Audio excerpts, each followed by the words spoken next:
अहनबमक्तदा diamond TV की live chat programme Young ताबिरिबा मदी ताबिरिबा सिंगबो Pushparani लाइश्रमना तराम नोक्सरी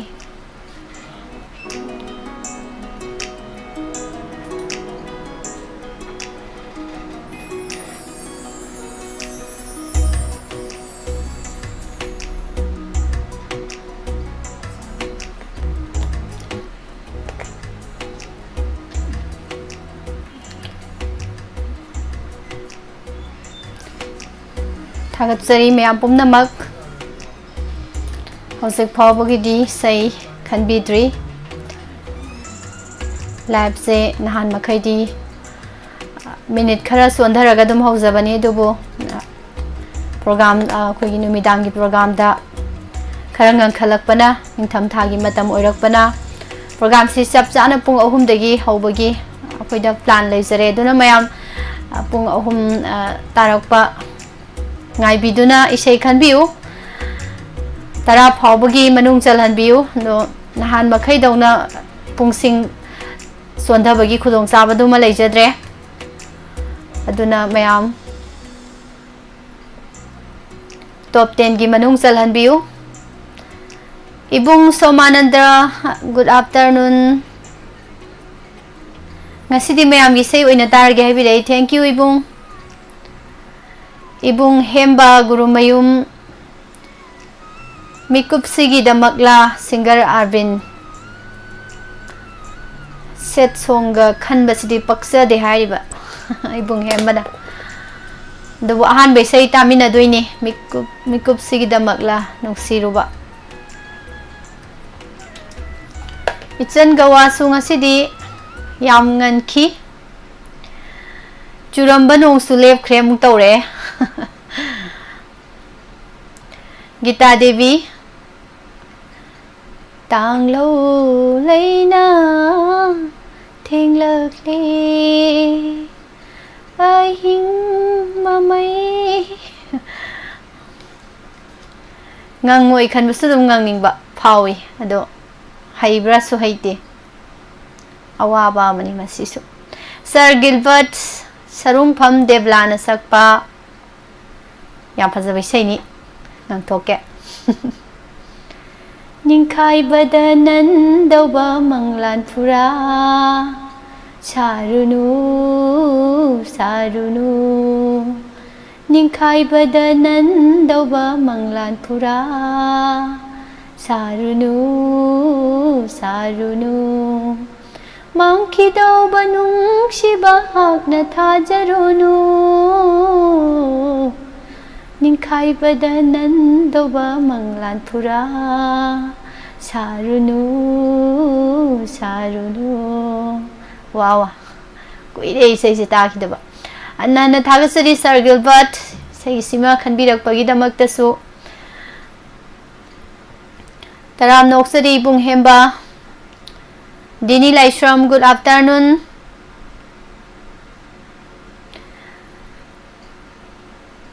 Rosni Kumar, Nambol. Taramno Uksari.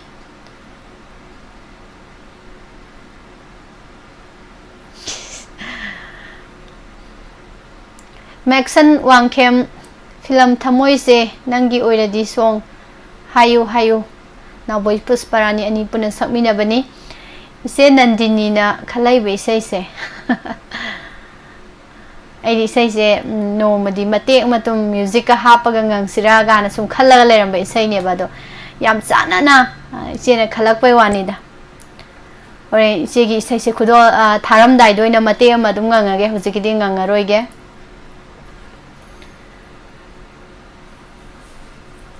Sir Gilbert ngan tana paisilak pani hekta leiramba mayam se habire ise Maria aigi pukning lekol se habi ise yam phajabani sai ise di aing binina aing be sai ta khalle yam nungai isita taram noksari sakli balamai atha pasingda Pusparani na sakpa live chat ki marup mayam ga punna tajage habire Chakliba lamai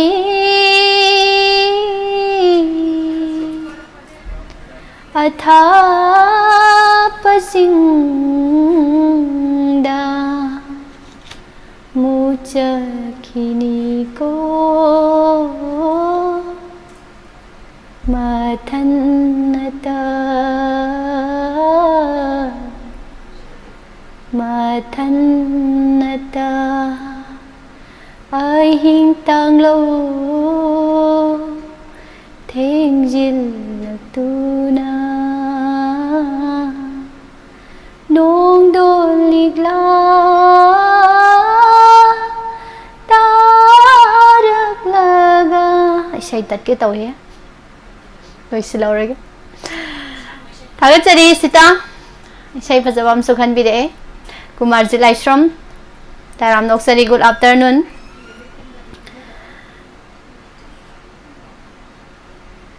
ꯃꯤꯁ ꯑꯩꯁꯦ ꯉꯁꯤꯗꯤ ꯈꯔ ꯍꯥꯡꯂꯤꯌꯦ ꯑꯗꯨꯏꯅꯦ ꯍꯥꯏꯕꯤꯔꯛꯑꯦ ꯊꯥꯒꯠꯆꯔꯤ ꯋꯥꯟꯁꯤ ꯃꯤ ꯌꯥꯝꯃꯤ ꯉꯁꯤꯗꯤ ꯏꯁꯩ ꯈꯜꯂꯔꯣꯏ ꯍꯥꯏꯕꯤꯔꯛꯑꯦ ꯈꯟꯗꯕ ꯃꯌꯥꯝ ꯈꯟꯕ ꯐꯪꯅꯅꯕꯒꯤꯗꯃꯛꯇ ꯍꯥꯟꯅ ꯑꯗꯨꯝ ꯈꯟꯕ ꯐꯪꯕꯁꯤꯡꯅ ꯑꯃꯨꯛꯃꯨꯛ ꯂꯦꯞꯊꯣꯛꯄꯤꯕꯁꯤꯁꯨ ꯍꯥꯏꯅꯤꯡꯉꯥꯏ ꯂꯩꯇꯅ ꯅꯨꯡꯉꯥꯏꯖꯩ ꯖꯤꯠ ꯁꯅꯁꯝ ꯇꯔꯥꯝꯅ ꯑꯣꯛꯆꯔꯤ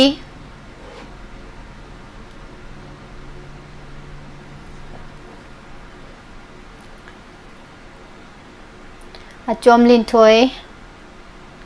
ꯅꯪꯁꯦ ꯊꯋꯥꯏꯅꯤ ꯅꯨꯡꯁꯤꯕ ꯑꯩꯇꯒꯤꯅꯤ ꯑꯌꯨꯛꯀꯤꯅ ꯂꯤꯛꯂꯥꯅꯤ ꯅꯨꯃꯤꯗꯥꯡꯒꯤꯅ ꯊꯥꯖꯅꯤ ꯑꯣꯖꯥ ꯀꯨꯟꯖꯕꯤꯍꯥꯔꯤꯒꯤ ꯏꯁꯩ ꯇꯥꯖꯒꯦ ꯍꯥꯏꯕꯤꯔꯛꯑꯦ ꯅꯪꯁꯦ ꯊꯋꯥꯏꯅꯤ ꯅꯨꯡꯁꯤꯕ ꯑꯩꯇꯒꯤꯅꯤ ꯑꯌꯨꯛꯀꯤꯅ ꯂꯤꯛꯂꯥꯅꯤ ꯅꯨꯃꯤꯗꯥꯡꯒꯤꯅ ꯊꯥꯖꯅꯤ ꯌꯦꯡꯂꯒ ꯎꯔꯒ ꯄꯪꯅꯨꯡꯇ ꯅꯨꯡꯁꯤꯔꯦ ꯅꯪꯉꯣꯟꯗ ꯉꯥꯎꯖꯔꯦ ꯑꯩꯒꯤ ꯑꯣꯏꯗ꯭ꯔꯕꯁꯨ ꯁꯪꯁꯥꯔꯁꯦ ꯅꯪꯒꯤ ꯅꯨꯡꯁꯤꯕꯗꯤ ꯑꯩꯒꯤꯅꯤ ꯑꯩꯇꯒꯤꯅꯤ ꯅꯪꯅ ꯄꯨꯟꯁꯤ ꯈꯣꯡꯆꯠꯅꯤ ꯄꯨꯟꯁꯤ ꯈꯣꯡꯂꯣꯏ ꯑꯣꯏꯕꯤꯗꯨꯅ ꯑꯋꯥꯠꯄ ꯂꯩꯇꯔꯦ ꯅꯨꯡꯉꯥꯏꯕꯅ ꯊꯜꯂꯦ ꯌꯥꯝ ꯐꯖꯕ ꯏꯁꯩ ꯃꯁꯨ ꯔꯣꯁꯅꯤ ꯀꯨꯃꯥꯔ ꯅꯝꯕꯣꯜꯗꯒꯤꯅ ꯈꯟꯕꯤꯔꯛꯏ ꯐꯥꯏꯔꯦꯜ ꯊꯥꯒꯤ ꯑꯉꯥꯎꯕ ꯂꯩꯆꯦꯜ ꯐꯤꯂꯝꯒꯤ ꯍꯧꯖꯤꯛꯇꯤ ꯃꯊꯪ ꯈꯟꯕꯤꯔꯛꯄ ꯏꯁꯩꯁꯤꯡ ꯇꯥꯃꯤꯟꯅꯕꯒꯤ ꯇꯟꯖꯥꯗꯨ ꯂꯧꯖꯒꯦ ꯃꯌꯥꯝꯗꯒꯤ ꯔꯣꯕꯤ ꯑꯌꯦꯛꯄꯝ ꯄ꯭ꯔꯤꯇꯤ ꯌꯨꯝꯅꯥꯝꯅ ꯁꯛꯄ ꯑꯃꯝꯕꯒꯤ ꯈꯨꯠꯁꯦꯝꯗꯣ ꯇꯥꯖꯅꯤꯡꯉꯦ ꯍꯥꯏꯕꯤꯔꯛꯏ ꯀꯔꯤ ꯍꯥꯏꯌꯨ ꯍꯥꯏꯕꯒꯦ ꯁꯟꯖꯤꯠ ꯅꯤꯡꯊꯧꯖꯝꯅ ꯈꯟꯕꯤꯔꯛꯄꯅꯤ ꯔꯥꯖꯨꯅ ꯁꯛꯄ ꯅꯪꯒꯤ ꯊꯃꯣꯏꯅ ꯄꯦꯟꯅꯕ ꯇꯞꯇꯥ ꯃꯆꯥꯒꯤ ꯗꯥꯏꯃꯟ ꯁ꯭ꯇꯨꯗꯤꯑꯣꯗ ꯅꯝꯈꯤꯕ ꯏꯁꯩ ꯑꯣꯏꯔꯣꯏꯗꯕ ꯃꯪ ꯈꯟꯖꯒꯦ ꯁꯣꯏꯗꯅ ꯊꯥꯕꯤꯔꯛꯑꯣ ꯍꯥꯏꯕꯤꯔꯦ ꯗ꯭ꯌꯨꯅꯤ ꯂꯥꯏꯁ꯭ꯔꯝꯅ ꯊꯥꯒꯠꯆꯔꯤ ꯏꯁꯩ ꯉꯁꯤꯒꯤ ꯑꯍꯥꯟꯕ ꯏꯁꯩ ꯈꯟꯕꯤꯔꯛꯈꯤꯕ ꯏꯕꯨꯡ ꯍꯦꯝꯕ ꯃꯤꯀꯨꯞꯁꯤꯒꯤꯗꯃꯛꯂ ꯅꯨꯡꯁꯤꯔꯨꯕ ꯑꯍꯥꯟꯕꯒꯤ ꯏꯁꯩ ꯇꯥꯃꯤꯟꯅꯁꯤ ꯈꯨꯗꯣꯜ ꯇꯝꯖꯔꯛꯀꯦ ꯃꯤꯀꯨꯞꯁꯤꯒꯤꯗꯃꯛꯂ 사갈루바 하이브 이세이니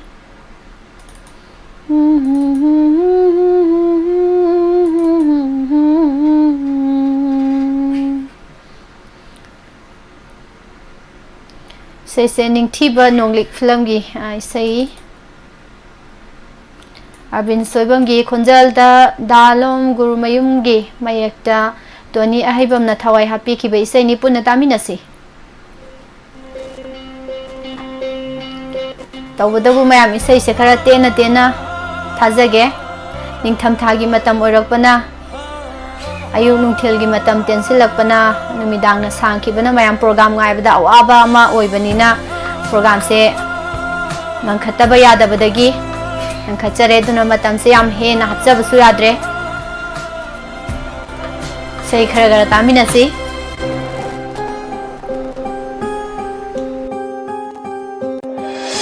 waranu he thamo piranu mai chak se ngonda karino no gadava aigi firep sina hauji tavidava aigi wahisi haire roya muganonda oire aroi badong sidi mikup sigida magla sagadluba ai khoya nigi nungsira maglansi mikup sigida magla sagadluba ai khoya nigi nungsira maglansi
Taram Doksari, Nene Samjit Savam Santi, Swami Kumargi Ayukki Likla haibado amukta tajage. Ayukki Likla.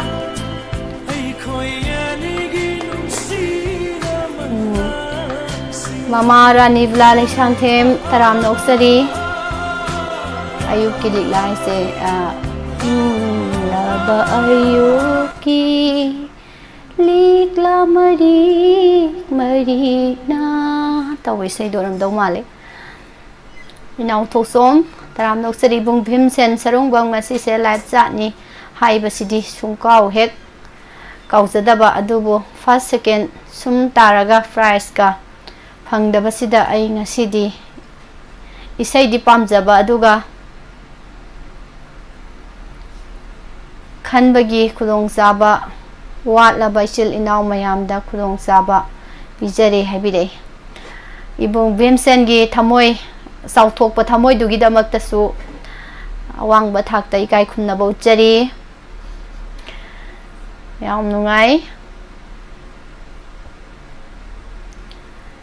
Miss isay taning bama taning bana sigadawre haigadoini maxan gise ngasidi chat program se thenki bana taning ba isay phangdoira phangoidoira khangdeda langtakna re wakhal se bere Kumar Jit Laisramna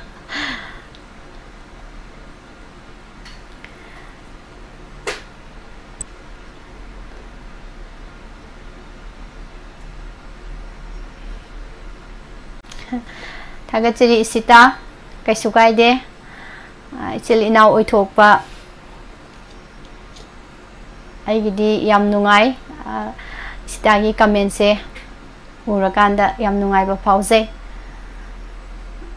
ngamdabagi wane di leiriba mayam khuding makse agi ichil inaw ima icha loina mak oiningi do ngamdabagi wane ado mayamna nuksibiraga ko simainaga haibirak pase tumbaga yaroi pokminaba khakta chil inaw nate nuksina bu loinaradi nuksina bu tinaradi chil inaw kacha yam nuksibana loire sitagi wahaise thagachari tinase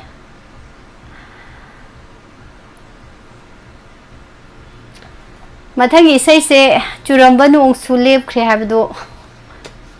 tadoini churamba nung sulip khare Shen Gawagi khwaidagi pamba isay singi marakta amani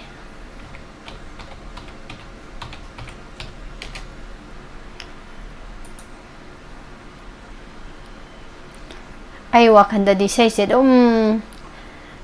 ngang sungangam daw male channa yam pam na sukhan bi be isay ni tamina si say simu khara mate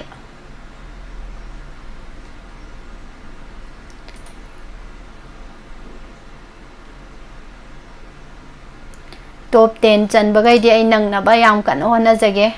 chan da bagai gidi ai swai nei nate net se khara nungai wale pung se zara sum ta san gi kudol tamjari chan gawana khan birakpa khitri me bisheshwari gi khonjal da saglibe isai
ꯉꯁꯤꯗꯤ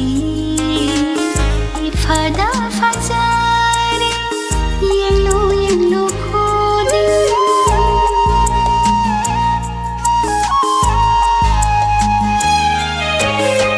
ꯅꯨꯃꯤꯠꯅ ꯁꯥꯝꯕꯗ ꯉꯁꯤꯗꯤ ꯏꯐꯗ ꯐꯖꯔꯦ ꯌꯦꯡꯂꯨ ꯌꯦꯡꯂꯨ ꯈꯨꯗꯤꯡ ꯑꯩꯒꯤ ꯊꯃꯣꯏ ꯅꯣꯡꯑꯣꯜꯂꯦ ꯍꯩꯅꯝ ꯂꯩꯅꯝ ꯄꯨꯝꯕꯅ ꯏꯔꯥꯎ ꯂꯥꯡꯉꯦ ꯄꯨꯛꯅꯤꯡꯁꯨ ꯏꯂꯧ ꯇꯧꯅꯧꯔꯦ ꯄꯨꯛꯅꯤꯡ ꯑꯩꯒꯤ ꯋꯥꯈꯜ ꯏꯂꯧ ꯇꯧꯅꯧꯔꯦ ꯄꯨꯛꯅꯤꯡ ꯑꯩꯒꯤ ꯋꯥꯈꯜ ꯅꯤꯉꯣꯜ ꯊꯃꯣꯏ ꯏꯔꯥꯎ ꯂꯥꯡꯉꯦ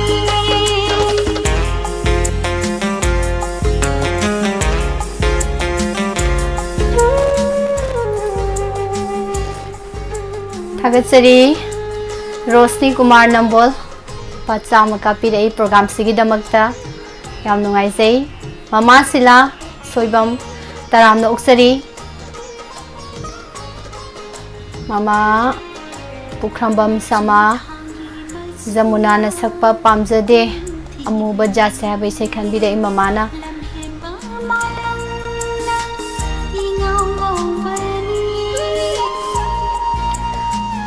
नुजालैमा इसै खनबा खरा थेंदौ माले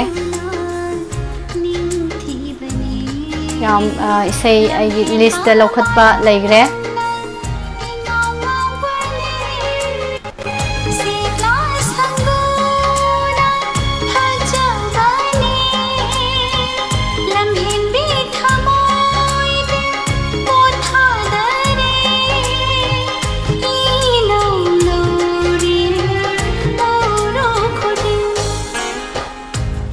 थागतसरी इसै फजबा मसु तामिरे इसै सिगी मतंग सुमसाना सारगिल बात की इंगा इंगेन गी कलब नोंहो लांगबल थागी सारबा मैछा लक्ता सुखिबा नोंग मेरा थागी नोंहो अमुक लोइख्रनी इंगलबा निंगथंगी सैना अमुक खांगबा मतम यौरे थमोय इथक हौबा थासु लाक्लनी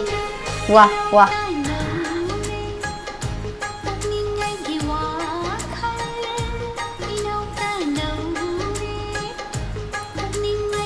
थागतसरी मयाम अबेमा तरामना उक्सरी आइरिस मंगांग वानसी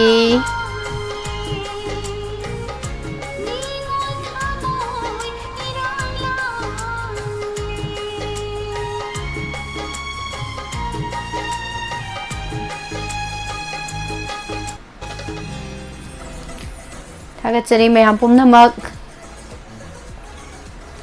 मथंगी सई गीता देवी ने खनबी बने तांगलो लेना थेंगलकले असुमना सेहोबा वाई बिलासिनी की खोंजलदा वांगमा फिल्म दगी सैसिमो मते अममुक तामिनसी मयाम संगबिरकलिबसिंग लाइव लैबिबसिंग अदुगा थौरमसिबु येंगबिरगा ताबिरगा कमेंट पीबगी खुदोंगसाबा लैत्रबा MCTV GTPL गी खुथांगदा येंगबिरिबा अमदी ISCOM चैनल सिगी खुथांगदा थौरम येंगबिरिबा मयाम खुदिंगमक हना हना थागतसरी खुदोंगसाबा कांदा मयामसु नेट का यारगदी मोबाइल गी लाइव तगा संगबिरक्तना YouTube तगा संगबिरक्तना अपाम्बे से अदुम खनबियु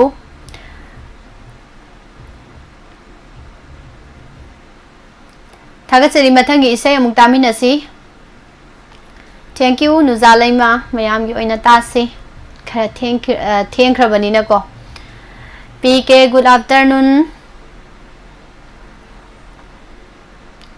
तांगलो लैना थेंगलकले सही से मखा से हेक्ता खंगदबा खुदल तमजगे वामा फिल्म दगी लेहौ थाबम श्याम सुंदर शर्मा की मयेक्ता हेबम श्याम न थवाई हापीबा वाई विलासिनी की खोंजलदा सकलिबे इसै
कावंदरे निमसिंग चामा ओइरारे आही मुखिलानीदा आईगी मांगदा लेप्लारे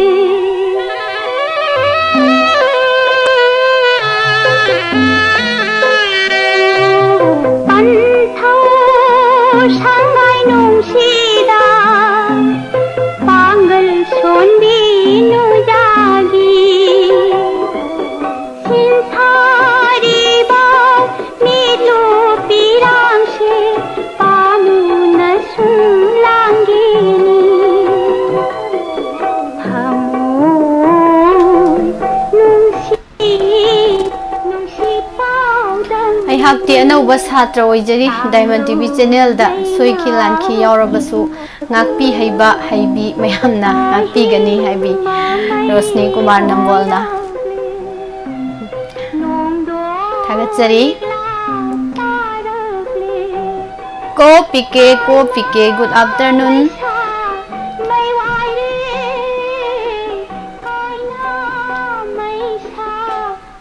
ꯑꯕꯦꯝꯃ ꯏꯁꯩ ꯄꯨꯁꯄꯔꯥꯅꯤ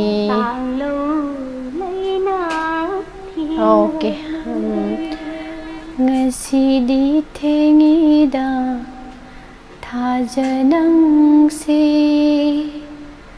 madhuri na sakpai sai makhan birakpani adubo tabadi phangaroi mathangi kharang anna live chat se senabiraga taasi nanghanbirau isai khudingi mayek sur tantha manungda artha amamam lei saithaba singna khutta khorjai paiduna iriba mayek sing thagat pham thoktabara nuksigi masakti lapnarakantada khangi hainai thamoishu thamoina khangi mama ibeman yam kuire ukhidaba taram noksari mama busu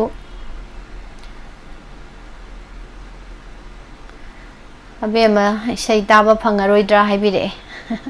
isai di hojekta khanbire eduga pakhum se kari hai bijagani nungaite taba phangaroiga haibasu hek nungaitaba kamai tawsige dude mama hemolata en taram noksari mama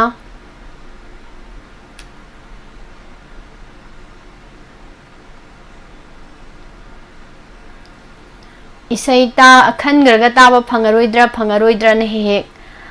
haibiba mayam sigi pakhum mama ai kamai khumjige na mathang dadi khallaga oina laage kamai khumjige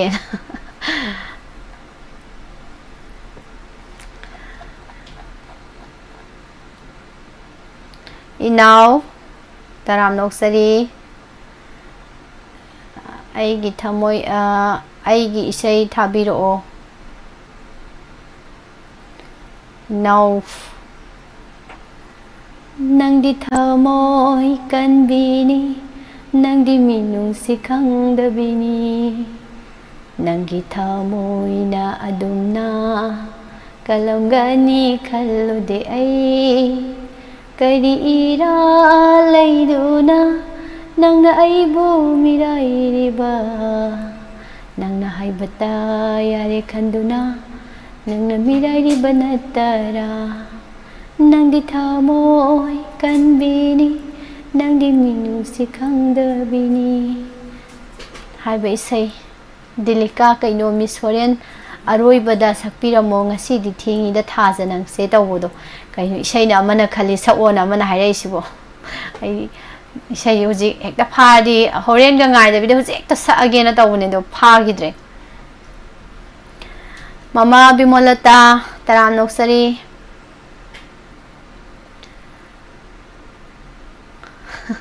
PK gise hoi adu mai hai tai mathang isai taminasi Sar Gilbert ki ni isai se Ningkai bada nandauba manglan pura Sarunu Sarunu Aina loi sakto khidana ba pharak ta do male Pudol tamjarage Sar Gilbert ki Khoida bi isai mayam punna tamina bada nungai ga ni khallaga khalak pe isai ni nungai na tamina se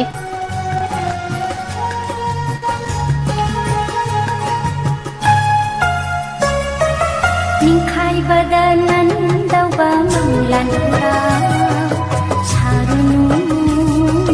Sarunu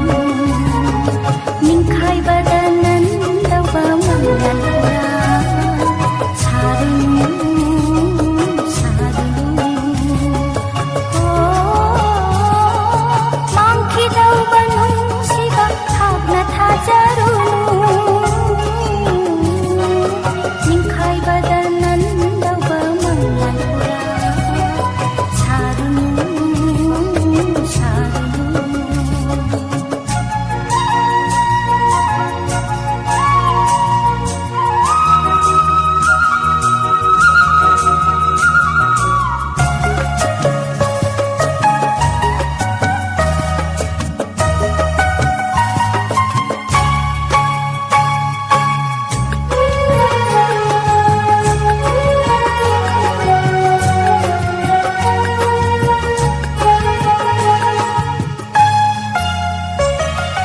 Mayang taroy kalamba Mungsi ipak sanjau paraba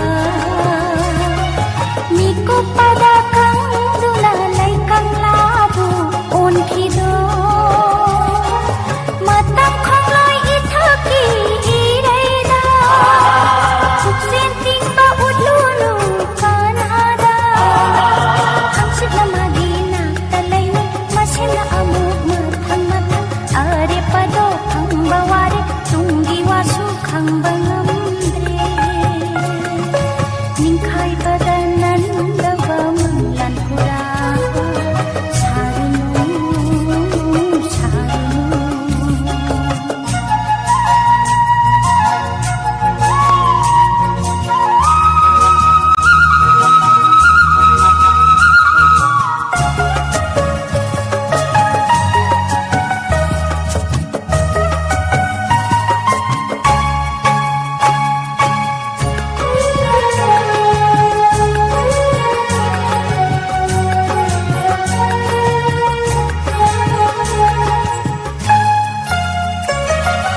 Yai phanungai pali ngai Nisang tai bang lami khali ngai Sira matam la pada kana uraroi mangkini Ngasi magi oi ba nungchiba Ayeng aigi oi gani khaluba Lindana lai ni thajarunu Sakhang dana nungshirunu Pau hangdana tamjarunu Siol duda ni taru Ningkai bada nandauba manglan pura Sarunu Sarunu Oh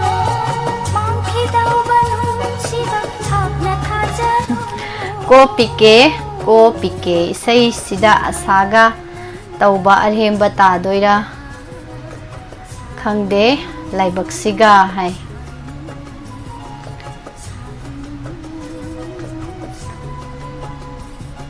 Sar Gilbert isai se fazana tabada punsirol amadi mayek sengna takpra khali aigi wakhal di habire abema puk phaba yade hojiki matamda puk phabagi saruk thungde haibam leibani duna puk phaba yade pharasu manungda lona phage mapan tho oige Miss lae ai haiduiro oinam bijando gi se somda lengsin biro mayam gi seita si thengna lakbagi di ngamok thungde haiduni mama ibeman thagachari ngasiji mama injang maming do kaw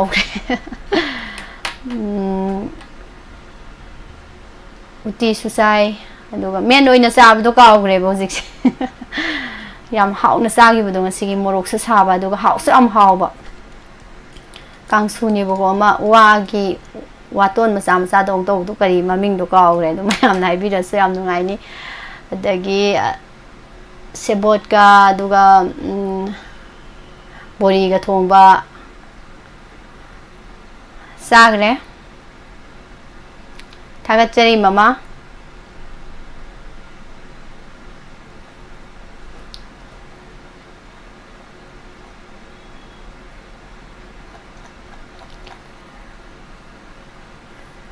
ꯃꯉꯥꯡ ꯁꯂꯥꯏ ꯇꯔꯥꯝ ꯅꯣꯛꯆꯔꯤ ꯌꯥꯝ ꯅꯨꯡꯉꯥꯏꯖꯔꯤ ꯑꯩꯈꯣꯏ ꯃꯌꯥꯝ ꯏꯁꯩ ꯇꯥꯗꯅ ꯃꯃꯥ ꯔꯥꯅꯤꯕꯂꯥ ꯂꯩꯁꯥꯡꯊꯦꯝ ꯁꯝꯖꯦꯠ ꯁꯥꯕꯝ ꯗꯤꯂꯤꯞ ꯇꯔꯥꯝ ꯅꯣꯛꯆꯔꯤ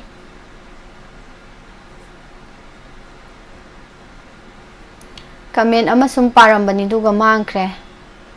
ꯐꯪꯂꯔꯣꯏꯗꯧꯕ ꯑꯁꯥ ꯇꯧꯔꯨꯅꯨ ꯉꯝꯂꯣꯏꯗꯧꯕ ꯊꯕꯛꯇ ꯃꯥꯡꯖꯤꯜ ꯊꯥꯔꯨꯅꯨ ꯃꯪꯂꯥꯟꯗ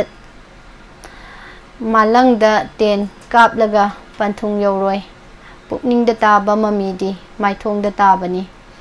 ꯑꯁꯥꯒꯤ ꯇꯣꯔꯕꯥꯟꯗ ꯂꯦꯞꯂꯤꯕ ꯃꯍꯥꯛ ꯑꯗꯨꯁꯨ ꯄꯨꯟꯁꯤꯔꯣꯜꯅꯤ ꯑꯁꯥ ꯍꯪꯒꯅꯨ ꯍꯥꯏꯕꯤꯔꯛꯑꯦ ꯁꯥꯔ ꯒꯤꯜꯕꯔꯠꯀꯤ ꯂꯩꯋꯥ ꯍꯥꯏꯕ ꯑꯣꯀꯦ ꯊꯦꯡꯛ ꯌꯨ ꯑꯆꯣꯝ ꯅꯤꯊꯣꯏ ꯑꯗꯨꯒ ꯗꯤꯂꯤꯀꯥꯅꯁꯨ ꯍꯥꯏꯕꯤꯔꯛꯑꯦ ꯍꯦꯛꯇ ꯀꯥꯎꯈꯤꯕꯅꯤ ꯃꯃꯥ ꯔꯥꯅꯤꯕꯂꯥ ꯂꯩꯁꯥꯡꯊꯦꯝꯅꯁꯨ ꯍꯥꯏꯕꯤꯔꯛꯑꯦ ꯍꯦꯛ ꯀꯥꯎꯋꯦ ꯃꯁꯤꯒꯤ ꯃꯃꯤꯡꯁꯦ ꯂꯩꯋꯥ ꯀꯥꯎꯗꯅꯕ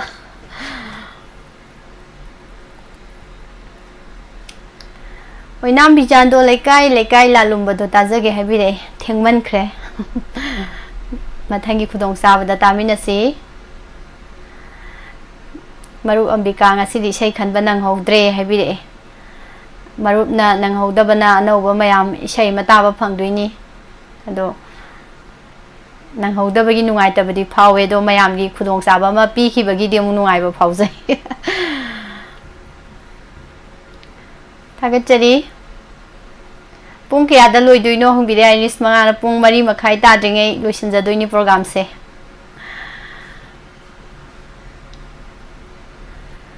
ꯃꯊꯪꯒꯤ ꯏꯁꯩ ꯃꯦꯛꯁꯟ ꯋꯥꯡꯈꯦꯝꯒꯤ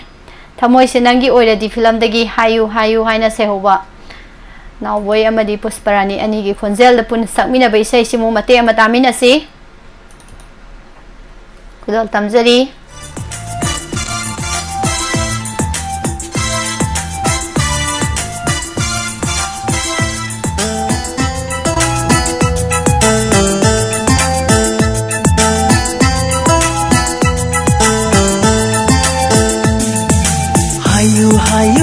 hayu nungsi muktadi hayu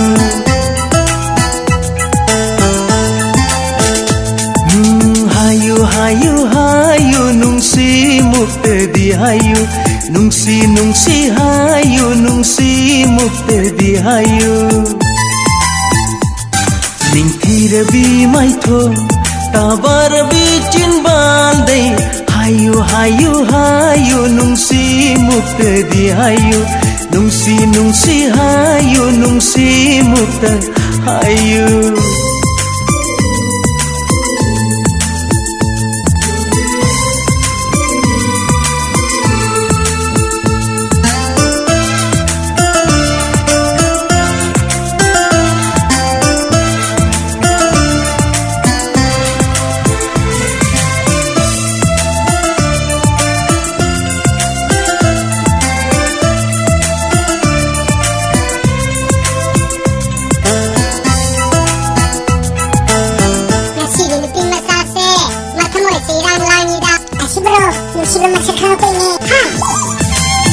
matamgi nungsiba apamba pondoklo chingnaba laitana matamgi nungsiba apamba pondoklo chingnaba laitana ningthibi shaba shomhatbi maitho nungsiba apamba सुना याउरे हे हे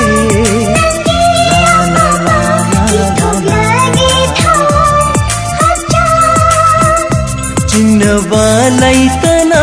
पिरो नंगी नुंगशिबा चेक्सिना थमलगे थमोइदा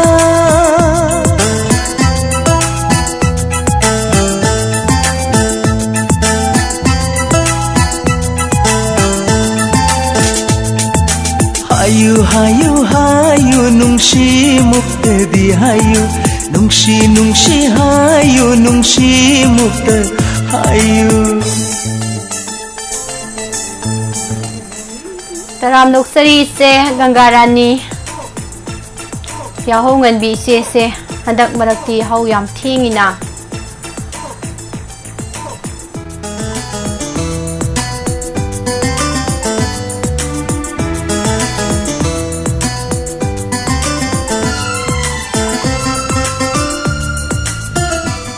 मंगलेम्बा सिंहा तराम नोक्सरी ललिता येंखोम तराम नोक्सरी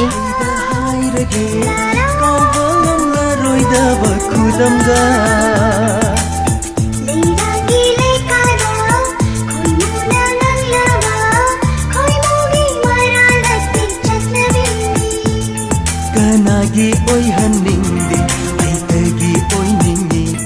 नंगीनी हाय बाकुना शाकी थानुलो तुम बचाव खंगरे नंगी नुंगसी वाखलदा आंगावबा ओयरे आइगी पुंसी थागतसरी सै खनबिरक्पा मैक्सन वांखेम फजबै सै मखनबिरई माइपाक सना मणिपुर की मियाम दी ताबा फंगदबरा नेट यादबनिना हाइदि ताबा दुम फंगी करी कौजगनी कोई टीवी चैनल अनी दसु प्रोग्राम से लाइव अदुम तौसै आईएसकॉम अदुगा एमसीटीवी जीटीपीएल हाइदना लैरिबा केबल नेटवर्क टीवी चैनल सिगी खुथांग दसु अदुगा वाईफाई सुदुम याबा मयाम खरा खरा दुम याबा लैबनिना अदुम येंगबी हाइबा तारे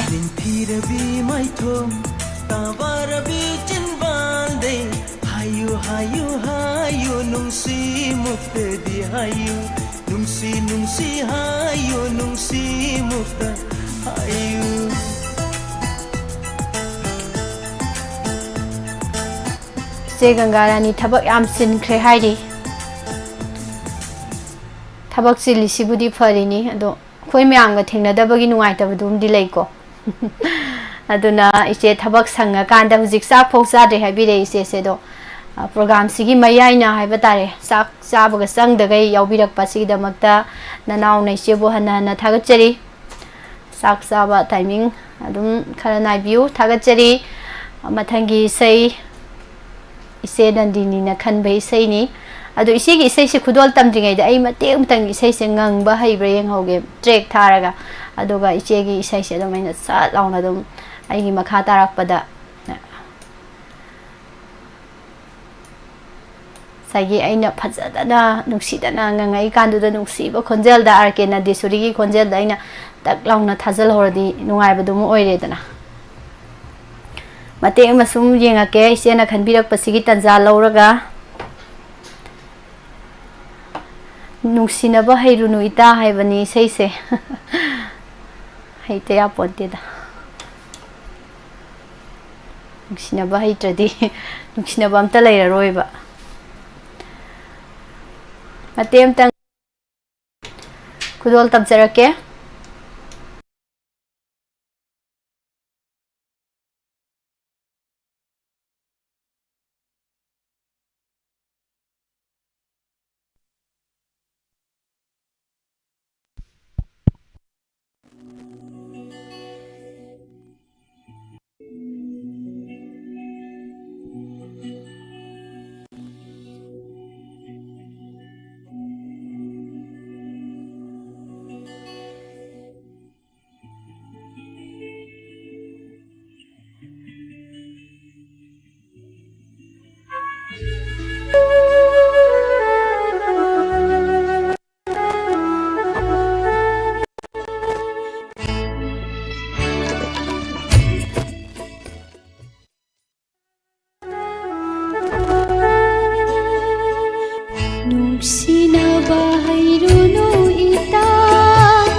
नंदिनी न खनबी बैसे ने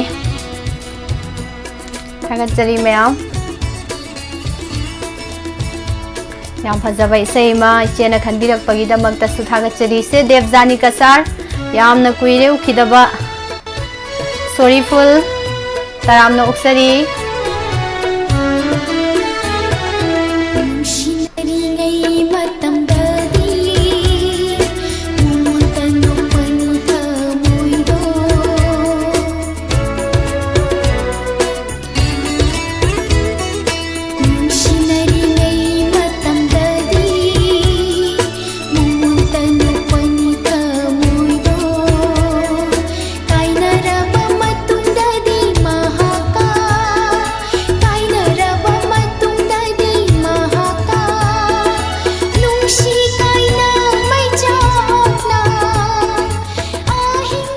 थागतरी मैम पुनमक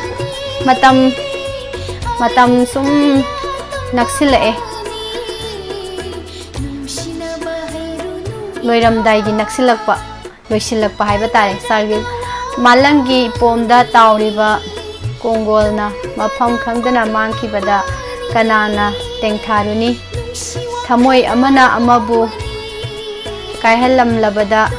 कनानो तुम्बा चाबा खंगदोइसे नुसीगी वाखलदा ताउरिङै आसागी तिंखंग लै काउगनु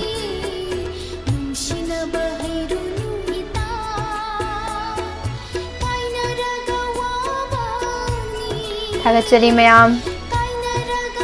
सही फजै से नंदिनी न खनबीबा इसैनी मथगी इसै से इचे मारियागी इसैनी आइगी पुकनिंग इसे सोरमदौ माल इसेना डिटेल्स सो हाइबिरखिब्रा अदो इसे आइगी पुकनिंग लेकोल से हाइना से होबा इसे कुदोल तमजगे ममादो लेसाबिदो अंगाउबिदो हाइबा फिल्म दगी उमार जित अमदी पुष्परानी अनि गी खोंजल दा पुन सकमिनबा इसे इसे सिमुक मते मतामिनसी मथंग दे इसे खनबा फंगहौदबा मयांगी खलगा इसे अमा खुदोल तमजगे आइसु मयाम दा कथोक्सबा ओइना इसे ngaथे मारियाना खनबिरकपा इसे आइगी पुकनिंग लेकोल से तामिनसी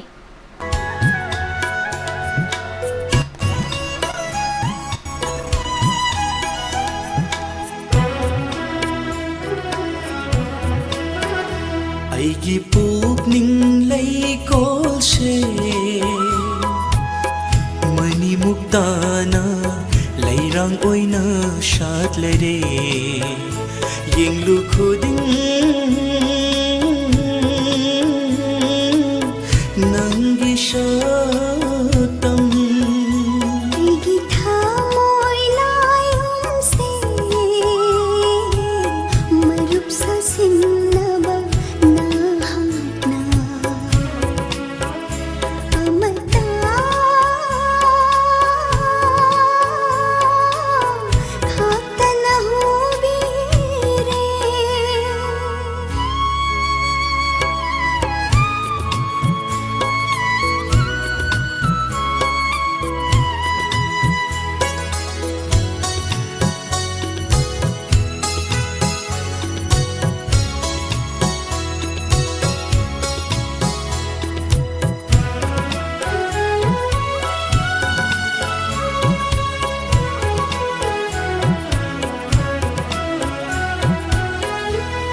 angauba chebang thamoida ye khare nangi phajaba आइगी मिसलानीदा ताख नंगी जावा angauba chebang thamoida ye khare nangi phajaba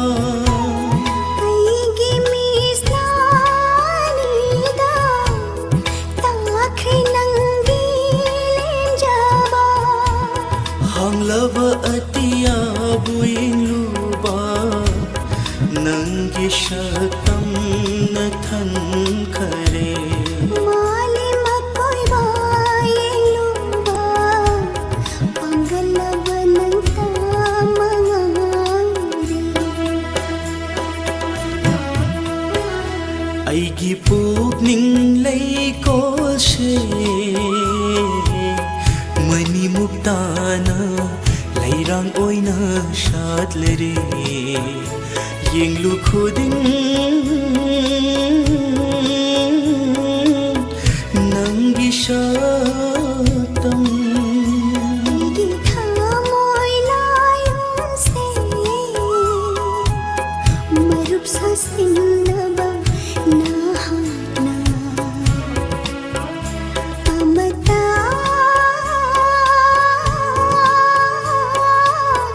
खातन होगिरे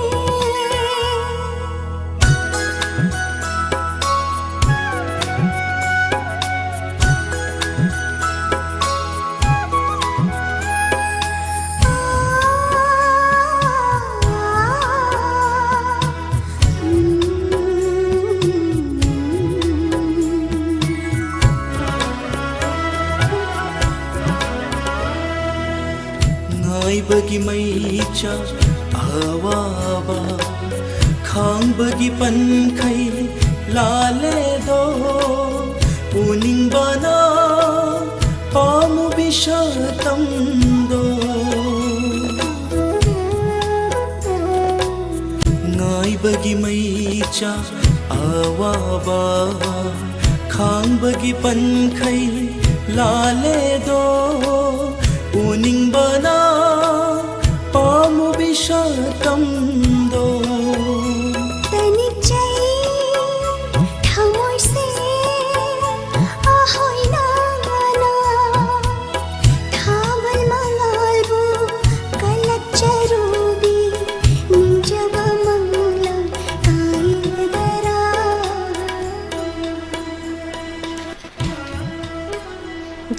इसे से इसे मारिया ने हेक खनबदा याम साना बैसै दो हेक ओइ हेक हाइजिन बु इसे देवजानी थागतरी अबेमा पुंग अहुम दगी होजबनी लाइव से नहान खैदी पुंग अहुम हायरगस पुंग अहुम दगी होदबनी हे हे खरा दुम मतम से सोंधबने दो हौजिकती प्रोग्राम से ngân khalak pana maram oiraga ahum chonda base yade aduna adum pung ahum chondhara bada minute amani adumaina chondhara kanda adumai live se tawjara ani thagachari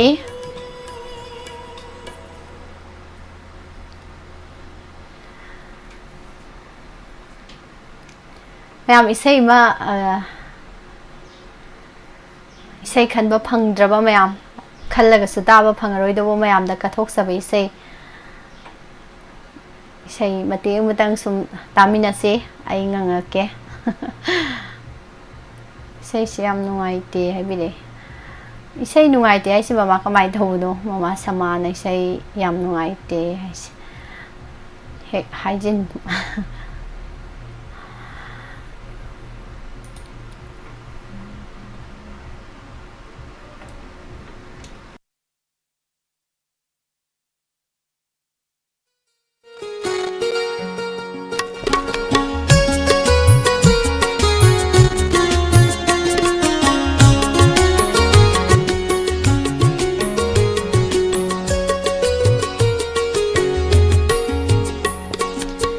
जरगा पेंजै थमोइना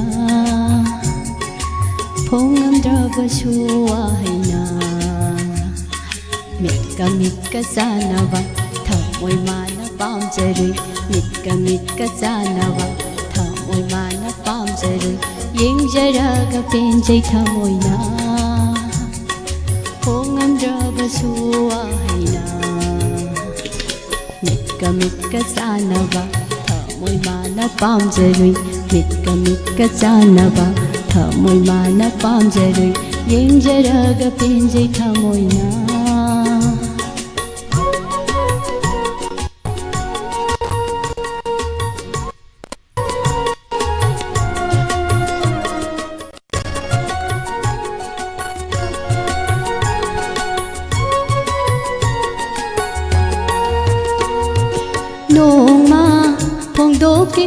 ꯈꯟꯖꯕ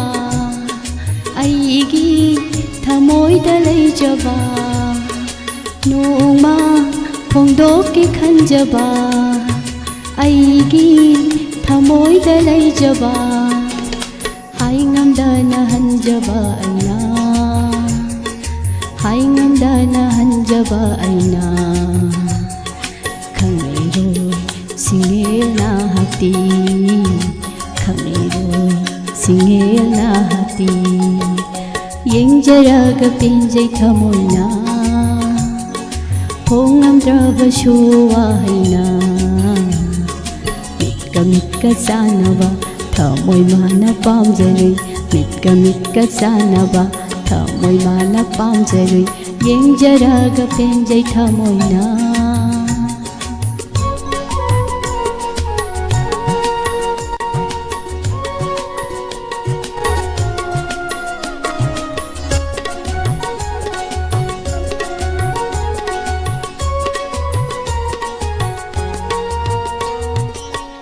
ꯀꯥꯟꯅꯗ꯭ꯔꯕ ꯑꯩꯒꯤ ꯋꯥꯈꯜꯅꯤ ꯑꯔꯦꯝꯕ ꯑꯩꯒꯤ ꯑꯁꯥꯅꯤ ꯀꯥꯟꯅꯗ꯭ꯔꯕ ꯑꯩꯒꯤ ꯋꯥꯈꯜꯅꯤ ꯑꯔꯦꯝꯕ ꯑꯩꯒꯤ ꯑꯁꯥꯅꯤ ꯐꯪꯂꯔꯣꯏ ꯍꯟꯗꯛ ꯃꯄꯣꯛꯀꯤ ꯐꯪꯂꯔꯣꯏ ꯍꯟꯗꯛ ꯃꯄꯣꯛꯀꯤ ꯅꯤꯡꯖꯕ ꯑꯁꯥ ꯀꯥꯏꯔꯅꯤ ꯅꯤꯡꯖꯕ ꯑꯁꯥ ꯀꯥꯏꯔꯅꯤ ꯌꯦꯡꯖꯔꯒ ꯄꯦꯟꯖꯩ ꯊꯃꯣꯏꯅ ꯐꯣꯡꯉꯝꯗ꯭ꯔꯕꯁꯨ ꯋꯥꯍꯩꯅ ꯃꯤꯠꯀ ꯆꯥꯟꯅꯕ ꯊꯃꯣꯏ ꯃꯥꯅ ꯄꯥꯝꯖꯔꯨꯏ ꯃꯤꯠꯀ ꯆꯥꯟꯅꯕ ꯊꯃꯣꯏ ꯃꯥꯅ ꯄꯥꯝꯖꯔꯨꯏ ꯌꯦꯡꯖꯔꯒ ꯄꯦꯟꯖꯩ ꯊꯃꯣꯏꯅ ꯌꯦꯡꯖꯔꯒ ꯄꯦꯟꯖꯩ ꯊꯃꯣꯏꯅ Thank you, ma'am.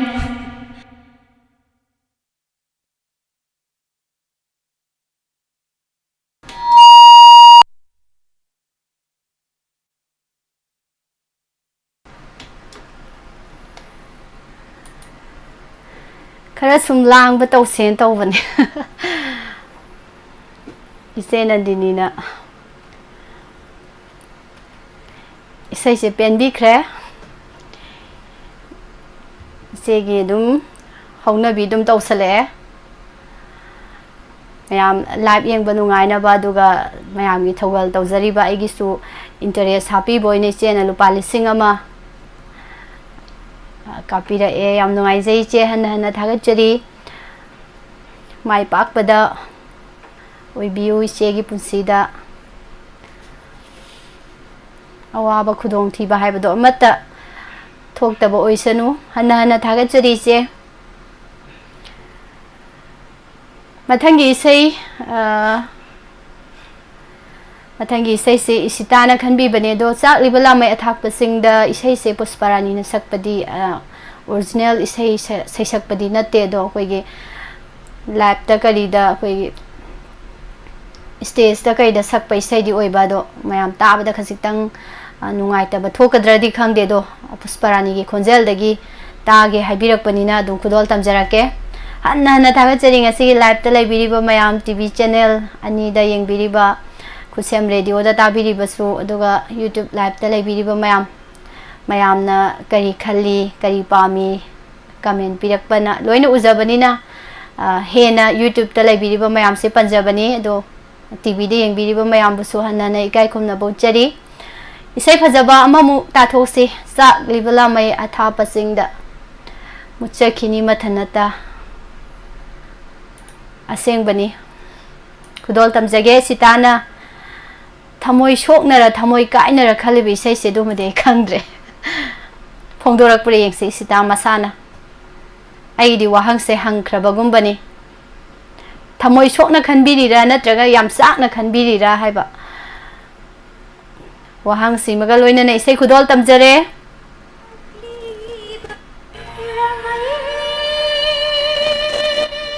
साउंडी खरा नुंगायरोय स्टेज ता सकपो ओइबनिना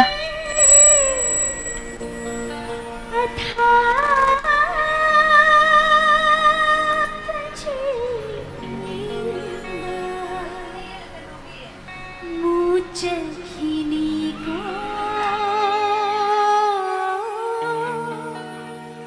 मथन्नता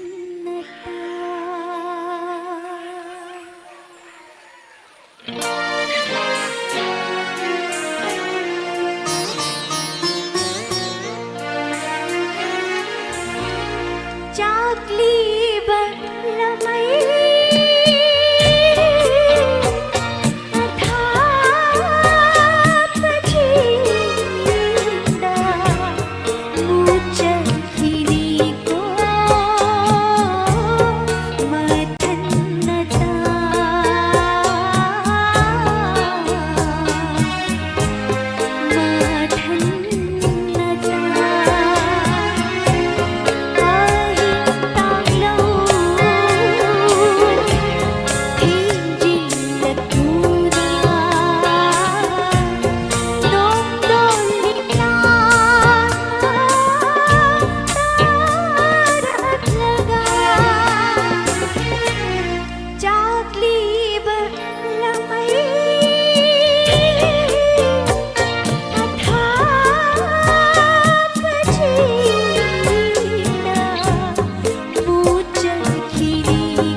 मथंग दी ताद्र इसे दिनी लाइश्रमना तारंबसु याई तारंदबसु याई हाइदोक याद्री थागतरी मैम जित सनसम देलिका सोरीफुल इबुंग सगाकपम अंजन लैरमे लाइफता इसे गंगारानी कोलकाता तराम नौसरी ललिता येंकोम अबेमा चोमलिन थोय अबेमा की सईदो आई मये तो फादबनी मी इबो कमाई तौदोइनो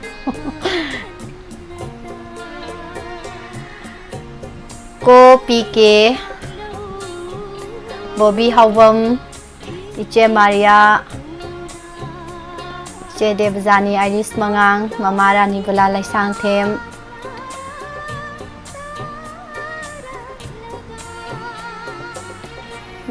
ยาเรเต้าบ่อยใช่ดูตาเซเกซิงเกอร์จิตกับปุสปรานีเกนายตอม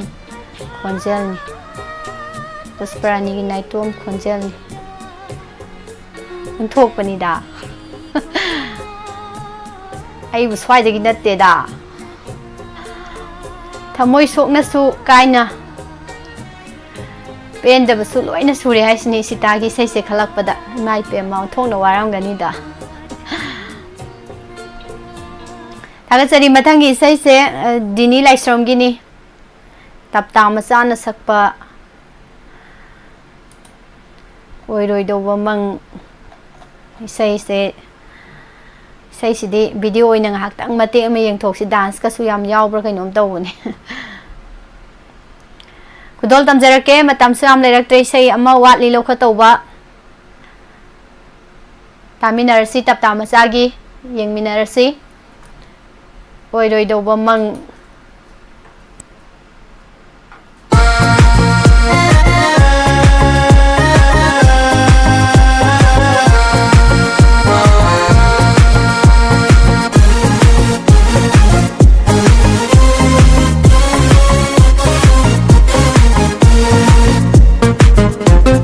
Sahih tere kutalan sit puna leidam na bashu Apritis na kudum chan puna palam na bashu Sahih tere kutalan sit puna leidam na bashu Apritis na kudum chan puna palam na bashu Bai tay hai ba purup se mut pangam de na Leidak lebani kau gan kuki popi noya Bai tay hai ba purup se mut pangam de na Leidak lebani kau gan kuki popi noya Lau ma kundang lek ma kuzo father mi lampa ma karam sao ma kuki popi noi no Lau ma kundang lek ma kuzo father mi lampa ma karam sao ma kuki popi noi no Kang lay pak si may trabak si Oy gi kuki len oy ni gay na mangli ba mangdo Oy gi kuki len oy ni gay na mangli ba mangdo Hatang mapok ti lai de na Mapok tamang lulu Hatang mapok ti lai de na Mapok tamang lulu Kuki noy na mang doy ba mang siya Manipur da kang laypak da sana laypak daw Kuki noy na mang doy ba mang siya Manipur da kang laypak da sana laypak daw Nasana na mga tibagi Oy amang mono Nasara na mga tibagi Amang oy amang mono Mapam se kang laypak ni hai ba se kau ganu Nasana nasabu matsatak hang jau he Nakoy si katay lagi haurat pa no hai ba daw Kuki popi no Oy roy tali do kuki le Manipur Sahih tere kutalan sit puna leidam la bashu Apritis na kudum chan puna wapalam la bashu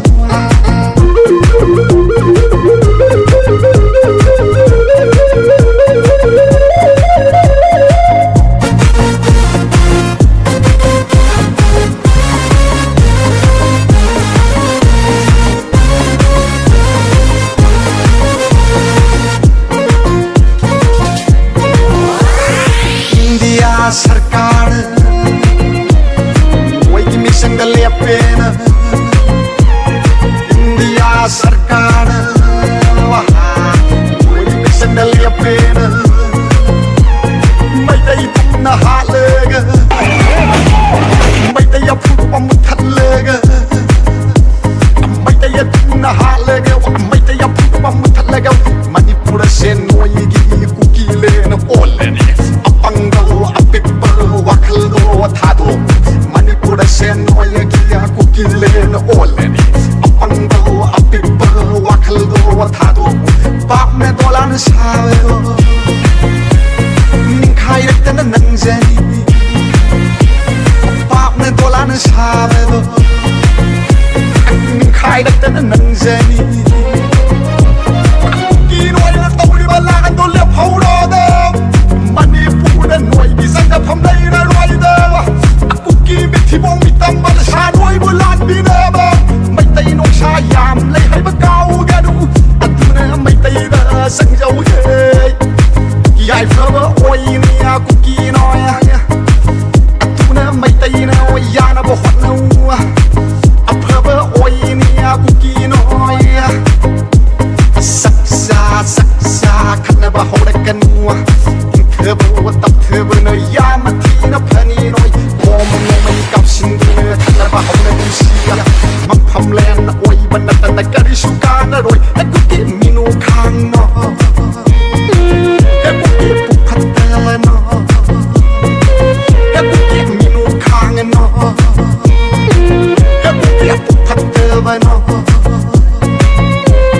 Sahitare kutalan si puna layram la basu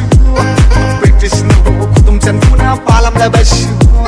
Sahitare kutalan si puna layram la basu British no kutum chan puna wa palam la basu Bai tai hai ba purum se mut pangam dana Layrak lebani tau gan kuki popi noya Bai tai hai ba purum se mut pangam dana Layrak lebani kau gan kuki popi noya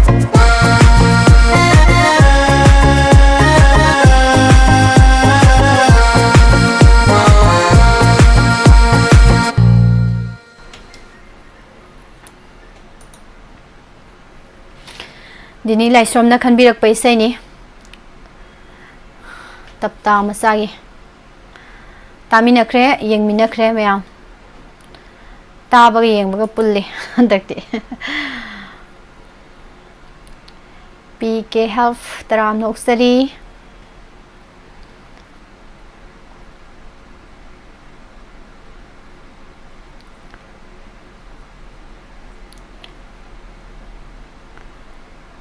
Thagat-sari mayam isay sum loisila abani sum tapna loisila abani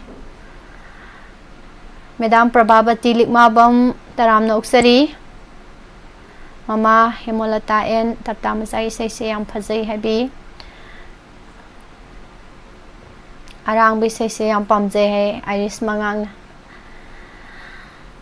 ID ibung sagak pum anjan gi isay se kauram madra na khalubani kauram dre ne Aibu kari oira sige ai kari khum sige ngasina amo aroi be sei tamina khisi me aduga sei sum ngasi di thengi da do ngasi di thengre mathangi do isage ai di sei yam ingna tapna thik na khoina ga sakpa isai ji pa haite ba chumtring sakpa ma du kanna laukhalaga sakhi ba ma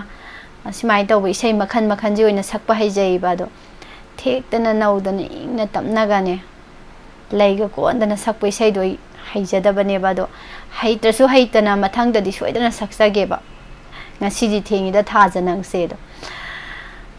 okay ngasi gi aroi be sai sanjit ningthaujam gi Kari hayo hai bagi Nangi thamoy na Pianbi na ba Kudol tamjage Sanjit ning thaujam na Khanbi ba isay Raju Nonggi Khonjal da Liklay film dagi Mate khajik tang taminasi Loisila aba matang oire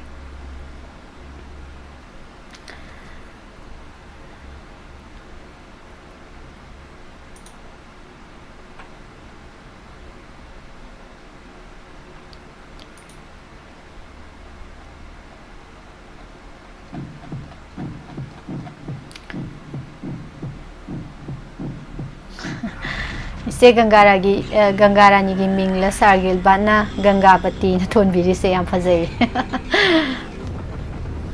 Hagat-sari Deni Laisrom hayeng oina sakpiro haisin hoi ba adumaina yana seba pung kya da loi duino ai eke thangjamna ꯄꯨꯡ 3:30 ꯇꯥꯁꯜꯂꯛꯑꯦ ꯂꯣꯏꯕ ꯌꯥꯔꯕꯅꯦ ꯑꯗꯣ ꯏꯁꯩꯁꯦ ꯂꯧꯈꯠꯍꯧꯗꯕ ꯑꯃ ꯁꯨꯝ ꯂꯩꯗꯅ ꯄꯜꯂꯒ ꯂꯩꯔꯤꯅꯦ ꯍꯧꯖꯤꯛꯁꯦ ꯇꯥꯃꯤꯟꯅꯁꯤ ꯏꯁꯩ ꯁꯟꯖꯤꯠ ꯅꯤꯡꯊꯧꯖꯝꯅ ꯈꯟꯕꯤꯔꯛꯄ ꯀꯔꯤ ꯍꯥꯏꯌꯣ ꯍꯥꯏꯕꯒꯦ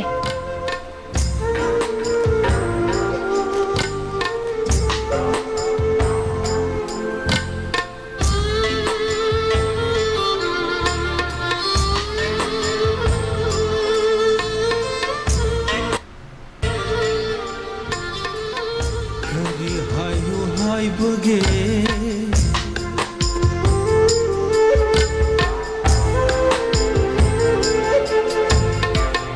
Kari hayu hai bage Nangi thamoy na Khangbi laba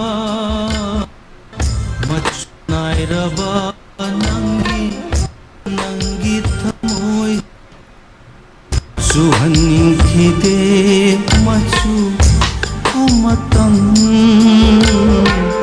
Kari hayu hai bage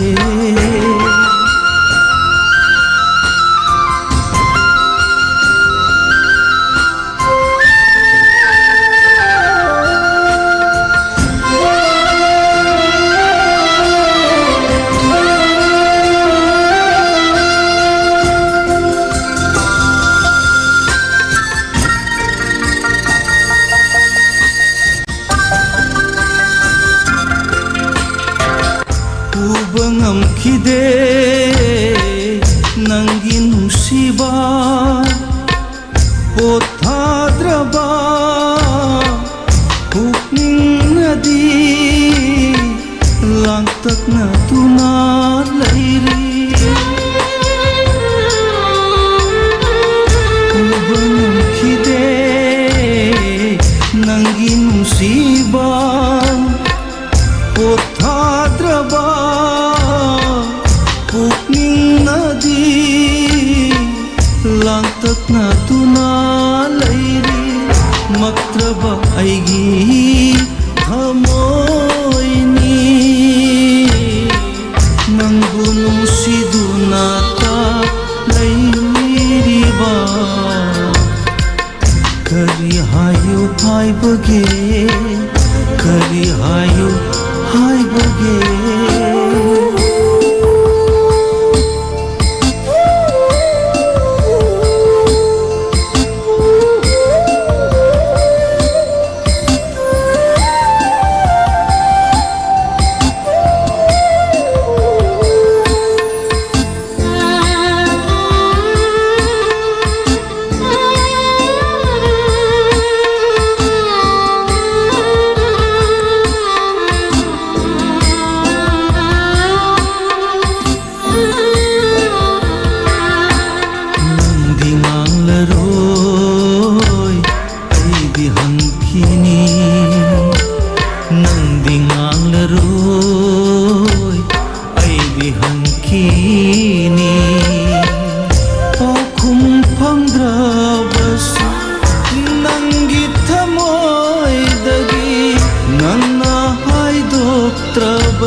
Kari hayu hai bage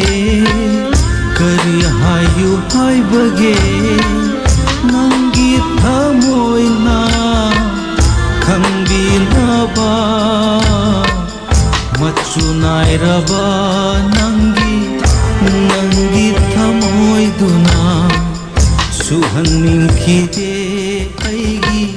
Angauba thamoy da Suknagi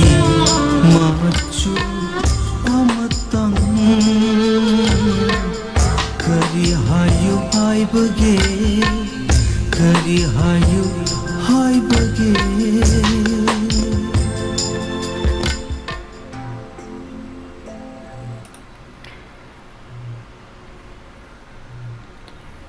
ꯃꯇꯝꯁꯨ ꯆꯞ ꯆꯥꯅ ꯑꯗꯨꯝ ꯇꯥꯈ꯭ꯔꯦ ꯄꯥꯎꯈꯨꯝ ꯐꯪꯗ꯭ꯔꯕꯁꯨ ꯅꯪꯒꯤ ꯊꯃꯣꯏꯗꯒꯤ ꯅꯪꯅ ꯍꯥꯏꯗꯣꯛꯇ꯭ꯔꯕꯁꯨ ꯈꯪꯉꯤ ꯑꯩꯒꯤ ꯊꯃꯣꯏꯅꯗꯤ ꯎꯅꯁꯤꯀꯣ ꯁꯣꯏꯗꯅ ꯍꯌꯦꯡ ꯑꯃꯨꯛ ꯅꯦꯅꯦ ꯄ꯭ꯔꯚꯥꯕꯇꯤ ꯂꯤꯛꯃꯥꯕ ꯃꯦꯗꯥꯝ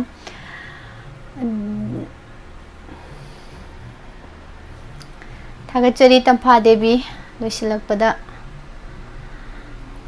ꯊꯦꯡꯅꯔꯦ ꯊꯦꯡꯛ ꯌꯨ ꯁꯟꯖꯤꯠ ꯇꯔꯥꯝꯅ ꯑꯣꯛꯆꯔꯤ ꯕꯤꯗ꯭ꯌꯥꯄꯇꯤ ꯊꯧꯅꯥꯎꯖꯝ ꯍꯟꯗꯛ ꯃꯔꯛꯇꯤ ꯈꯔꯒ ꯂꯠꯅ ꯎꯕ ꯃꯥꯜꯂꯦ ꯏꯁꯩꯁꯦ ꯁꯥꯐꯨ ꯌꯥꯝꯅ ꯀꯟꯅ ꯀꯩ ꯈꯟꯅ ꯈꯟꯕꯅꯣ ꯁꯥꯐꯨ ꯌꯥꯝ ꯀꯜꯂꯦ ꯍꯥꯏꯕ ꯃꯥꯜꯂꯤ ꯏꯁꯩꯁꯦ ꯀꯟꯕꯖꯥꯠꯅꯤ ꯈꯔ ꯏꯕꯨꯡ ꯃꯇꯝꯁꯨ ꯆꯞ ꯆꯥꯅ ꯂꯣꯏꯔꯦ ꯑꯗꯣ ꯏꯕꯨꯡ ꯑꯟꯖꯟꯒꯤ ꯏꯁꯩꯗꯣ ꯊꯦꯡꯅꯔꯁꯤ ꯅꯨꯃꯤꯠ ꯍꯨꯝꯅꯤꯒꯤ ꯃꯇꯨꯡꯗ ꯑꯃꯨꯛ ꯃꯌꯥꯝ ꯊꯥꯒꯠꯆꯔꯤ ꯁꯥꯔ ꯒꯤꯜꯕꯔꯠ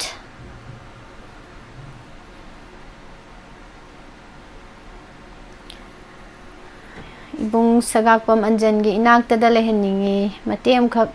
ꯇꯧꯖꯒꯦ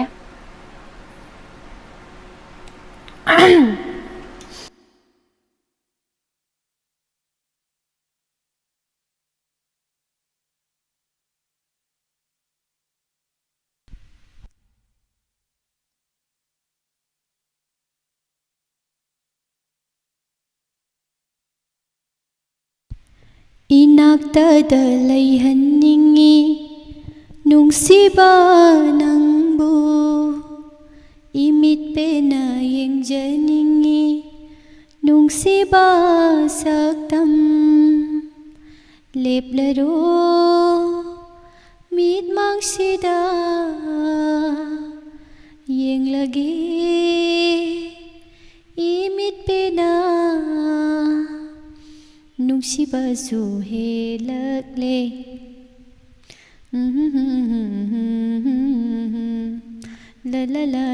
라라라라라라라 라라라라라 이낙다다 ꯂꯩꯍꯟꯅꯤꯡꯉꯤ ꯅꯨꯡꯁꯤꯕ ꯅꯪꯕꯨ 이밋 빼나 ꯌꯦꯡꯖꯅꯤꯡꯉꯤ ꯅꯨꯡꯁꯤꯕ ꯁꯛꯇꯝ ꯏꯁꯩꯁꯤ ꯅꯠꯇꯕ ꯏꯁꯩ ꯑꯔꯣꯏꯕ ꯏꯁꯩ ꯃꯇꯦꯛ ꯑꯃ ꯈꯨꯗꯣꯜ ꯇꯝꯖꯒꯦ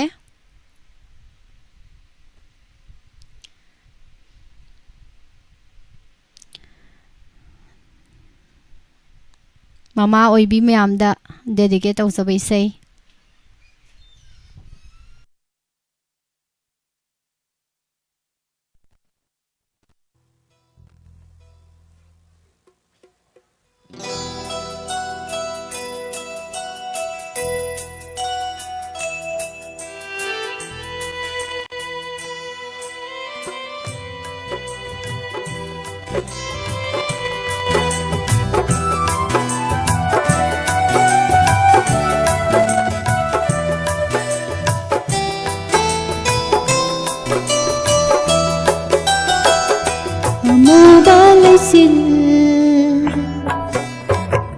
ꯑꯃꯨꯕ ꯂꯩꯆꯤꯜ ꯃꯝꯍꯜꯂꯣ ꯑꯇꯤꯌꯥ ꯄꯨꯔꯅꯤꯃꯥ ꯊꯥꯖꯁꯨ ꯈꯟꯖꯤꯜꯂꯒ ꯄꯣꯈꯔꯣ ꯏꯔꯣꯏꯅꯕ ꯃꯤꯠꯁꯤꯗ ꯂꯥꯟꯖꯗ꯭ꯔꯕꯤ ꯊꯥꯖꯁꯦ ꯎꯍꯜꯂꯦ ꯑꯩꯒꯤ ꯄꯨꯔꯅꯤꯃꯥꯗꯣ ꯑꯣꯏꯅ ꯑꯃꯨꯕ ꯂꯩꯆꯤꯜ ꯑꯃꯨꯕ ꯂꯩꯆꯤꯜ ꯃꯝꯍꯜꯂꯣ ꯑꯇꯤꯌꯥ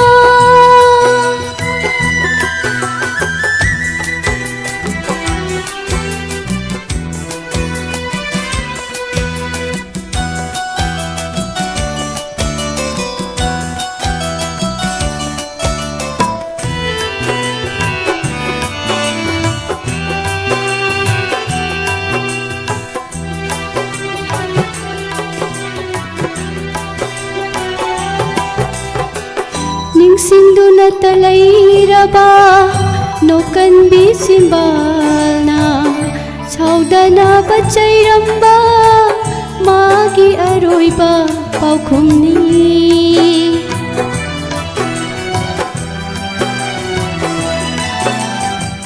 ꯅꯤꯡꯁꯤꯡꯗꯨꯅꯇ ꯂꯩꯔꯕ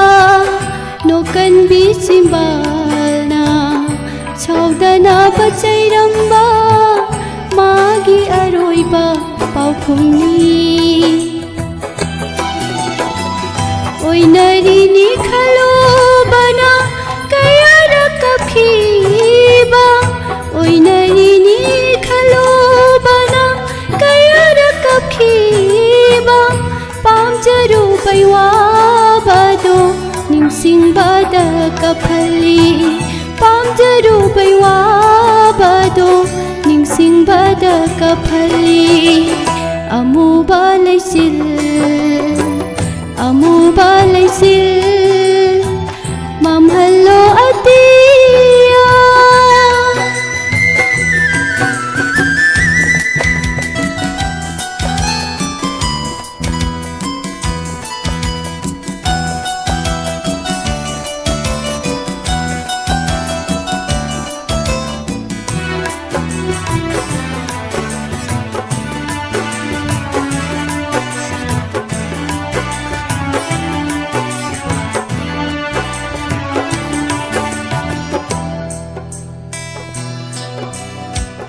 थोगलखिनी तत्तना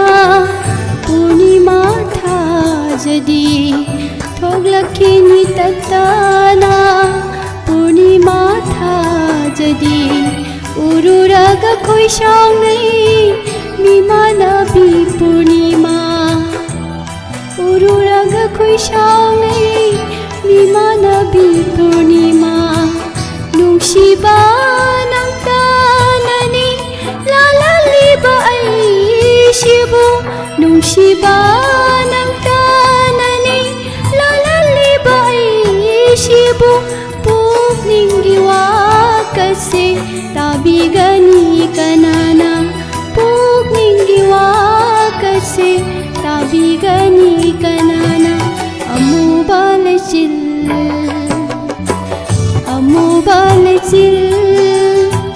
mamhallo atiya पूर्णिमा थाजसु खंजिल्लागा पुखरो हिरोइनबा मिtsiना लांजद्रबी थाजसे उहल्ले ऐगी पूर्णिमा दो ओइना अमुबा लैसिल mamhallo atiya mamhallo atiya mamhallo atiya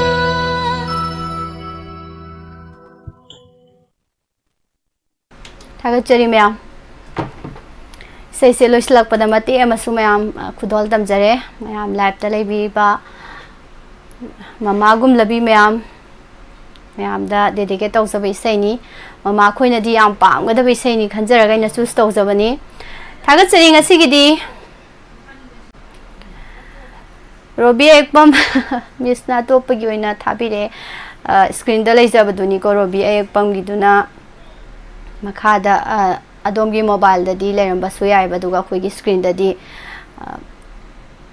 हाइबा हुजिकी लखोचगी इसैदुना लेजबगिनी मथंगदा निंहनबा तौबिगनु मथंगदा दुम खनबियो लोइसिनजगे ngasiगidi लाइव चैट प्रोग्राम मैम की सही तामीना क्रे दुगा इन हाइता हाइता सकपै सैसु मैम अदुम राउना नुंगाइ नुंगाइना तामीना क्रे आइगी सही ओइद्रबसु संसार से मैम गिनी मैम गी हाइबिरे रोशनी कुमार नंबोलना थैंक यू थागतचरी हयें मथंगी थौरमदमु मैम थेंगनसी ngasiगidi लाइव चैट प्रोग्राम मतंग असिदा लोइसिनजरे पुमनमकपु हन्ना हन्ना थागतचबगा लोइनना पुष्परानी लाइश्रमना मुकाना खुरमजरी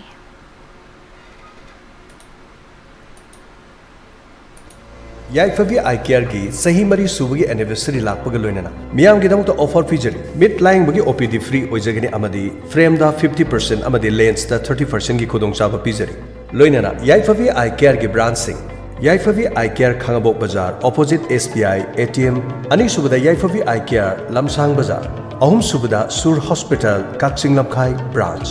अकुप मरोल की दमा कॉल तोबियु 73959 अमुक हन्ना 73959 याइफवी आई केयर की तोंगा तोंगा ब्रांच अहुम द थमजरिब खुदोंग चाबसिंग असि मियामना लोबियु